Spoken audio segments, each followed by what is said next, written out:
Isomo ryo mu gitabo cya Minisiraki. Ubuhanga buhesha ikuzo abana babwo kandi burinda ababushakashaka. Ubukunda abakunda ubuzima kandi ababwitabira bugicya basagwa n'ibyishimo.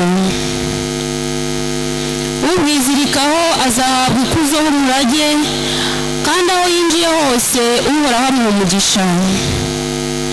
Ababwitabira basingiza nyir'ubutagatifu kandi ababwitangiye uhoraho arabakunda. Uwumva ubuhanga azacira amahanga urubanza kandi ubwitaho azabaho mu mutekano. Ubwizera azabuhabwaho umurage n'abamukomokaho bazabugabirwa.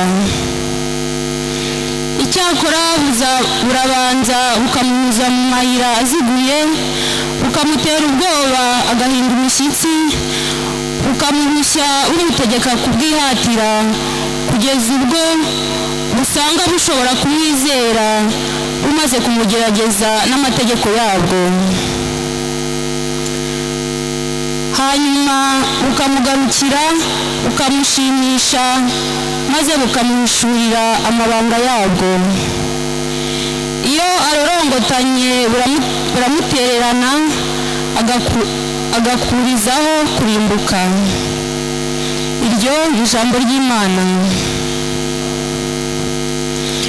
Uhoraho, abakunda amategeko yawe bagira amahoro yuzuye.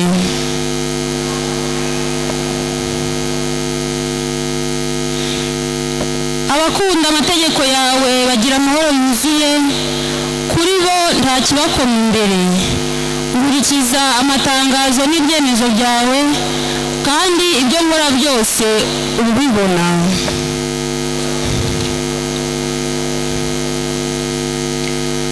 Umunwa wanjye wamamaza ibisingizo byawe kuko umenyesha ugushaka kwawe.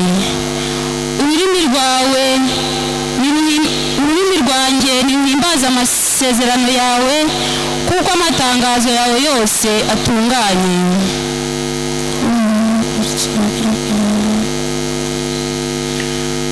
Uhoraho, icyo nifuza ni uko wandokora kandi amategeko yawe antera ibyishimo.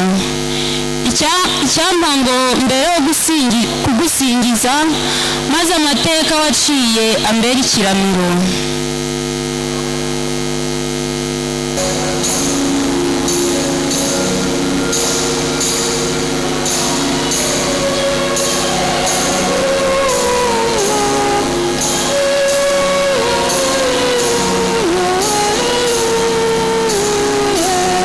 Kuri n'ubugingo uwakubonye abo yabonye so.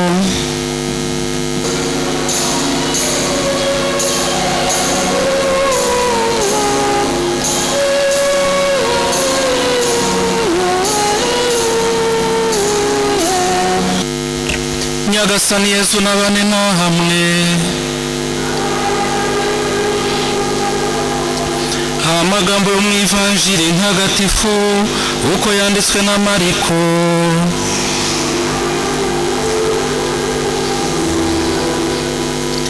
Muri icyo gihe Yohani, umwe muri ba 12, abwira Yesu ati, mwigisha, twabonye umuntu wirukana roho mbi mu izina ryawe kandi atadukurikira, turabimubuza kuko atadukurikira. Yesu ati, mwibimubuza kuko nta muntu ushobora gukora igitangaza mu izina ryanjye maze ngo ahindukire amvuge nabi. Utaturwanya wese ari kumwe natwe. Iyo ni Ivanjiri ntagatifu.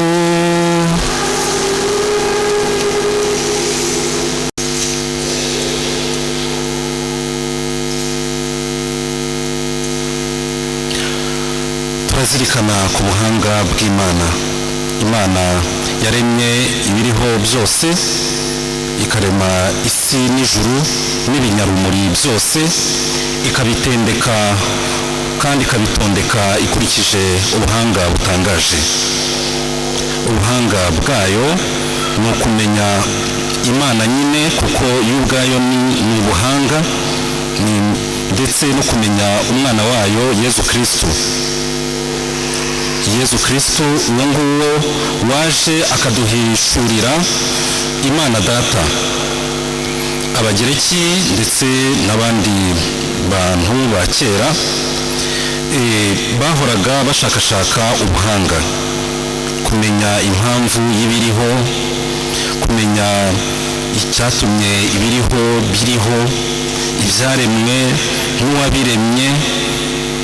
Ndetse n'Abanyarwanda bo mu bihe bya kera bari bifitemo ikintu cy'ubuhanga, kumenya impamvu y'ibiriho n'uwabiremye, bakagenekereza Imana bakayita amazina nka iyakare. Imana iyakare yahozeho nyine. Baritegerezaga rero bakibaza ibibazo bigiye bitandukanye, bakibaza bati ibyo tubona, ibyaremwe biriho, ninde wabiremye? Ese birerekeza hehe? Amaherezo yabyo ni ayahe? Kandi ibibazo byabo byari biremereye cyane, bifite n'agaciro kurusha ibisubizo. Abayahudi rero bari barahungiye mu bihugu bigiye bitandukanye, harimo nko muri Alexandria muri Afurika ya ruguru. Nabo bibazaga ibyo bibazo, bashakashakaga imbaraga zahanze ibiriho. Ubuhanga bwabo babwerekeje ku Imana iya kare yaremye byose, nk'Abanyarwanda nyine uko nabo bari barayimenye. Imana umuremyi wa byose, yo soko y'ubuhanga. Ubuhanga nyakuri nk'uko tubizi ni ukumenya Yezu Kristo, kandi tukunga ubumwe nawe, we soko y'ubuhanga bwose, we uhuza abantu bose akabunga na Data, nk'uko twabyumvise mu Ivanjiri avuga ati utaturwanya aba ari kumwe natwe, aba yunze ubumwe natwe. Wamenye rero Yezu we buhanga, akaba n'uburanga bw'ikuzo ry'Imana, aba yifitemo ububasha bwo gutanga ubuzima, kuko aba yifitemo nyine Yezu we soko y'ubuzima. Uwamwakiriye mu buzima bwe, ibyo akora ntibigaragara gusa nk'ibikozwe n'abantu, ahubwo bigaragara nk'ibivuye ku buhanga nyabuhanga, nk'ibivuye mu kuboko kw'Imana, mu kuboko kwa Yesu. Dusabe bavandimwe, Imana ndiduhe ubuhanga bwo kuyimenya no kuyikunda byimazeyo, kuyisenga no kuyisingiza. Iki gitambo cy'Ukarisitiya kiduhe imbaraga zo kumenya koko Imana nyamana, Imana y'ukuri yaremye ibiriho byose. Ubuhanga buduhe kuba umwe na Yezu, maze Roho w'Imana, Roho w'ubuhanga, aduhe imbaraga zo kunga ubumwe nk'abana b'Imana. Nyagasani Yezu nabane namwe.